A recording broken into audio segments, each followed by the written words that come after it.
নমস্কার, ভাস্বতীর আড্ডাখানায় সবাইকে সুস্বাগতম। সবাই নিশ্চয়ই খুব ভালো আছেন, সুস্থ আছেন, আমরাও ভালো আছি। আজ নিয়ে চলে এসেছি একটা চিকেনের রেসিপি, ধনিয়া চিকেন। কয়েকদিন আগে বাসন্তী পোলাওয়ের রেসিপি আপনাদের সাথে শেয়ার করেছিলাম, সেদিনই এটা বানিয়েছিলাম। তো আজ নিয়ে চলে এলাম আপনাদের কাছে। কড়াইয়ে পর্যাপ্ত পরিমাণে সর্ষের তেল দিলাম। তেলটা একটু বেশি দিয়েছি কারণ আলুটা আমি আগে থেকে ভেজে নিইনি, তো এতেই ভাজবো তাই জন্য। তারপর তেজপাতা, শুকনো লঙ্কা, গোটা গরম মশলার গোটা জিরে ফোড়ন দিলাম। গোটা গরম মশলার মধ্যে এলাচ, লবঙ্গ, দারচিনি যখন ফোড়নে সুগন্ধ উঠলো, 2 চামচ মতো চিনি দিয়ে লম্বা করে কেটে রাখা একটা মিডিয়াম সাইজের পেঁয়াজ দিয়ে 2-4 বার নাড়াচাড়া করে নিয়ে 4টে ডুমো ডুমো করে কেটে রাখা আলুও দিয়ে নাড়াচাড়া করে নিতে হবে। খুব বেশি লাল লাল করে আলুগুলো ভাজার দরকার নেই।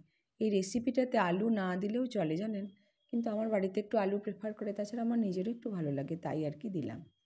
তারপর 2টো মিডিয়াম সাইজের পেঁয়াজ, একটা মিডিয়াম সাইজের টমেটো আর 8-10টা কাঁচা লঙ্কা পেস্ট করে নিয়েছিলাম, সেটা দিয়ে দিলাম। 2 চামচ রসুন বাটা, 2 চামচ আদা বাটা আর কিউব করে কেটে রাখা আধখানা ক্যাপসিকাম।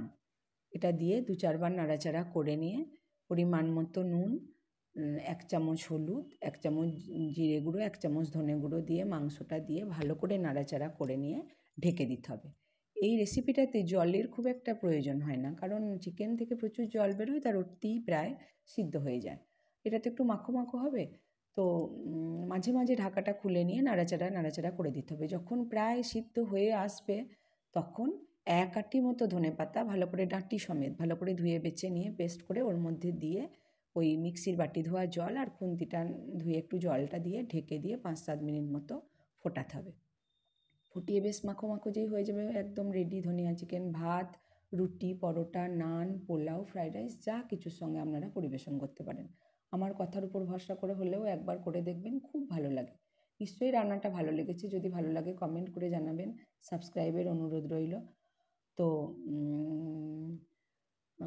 এই শীতের দিনে ধনেপাতা দিয়ে যে কোনো রেসিপি বেশ ভালোই লাগে বলুন, একবার হলেও করে খাবেন। সবাই খুব ভালো থাকবেন, সুস্থ থাকবেন।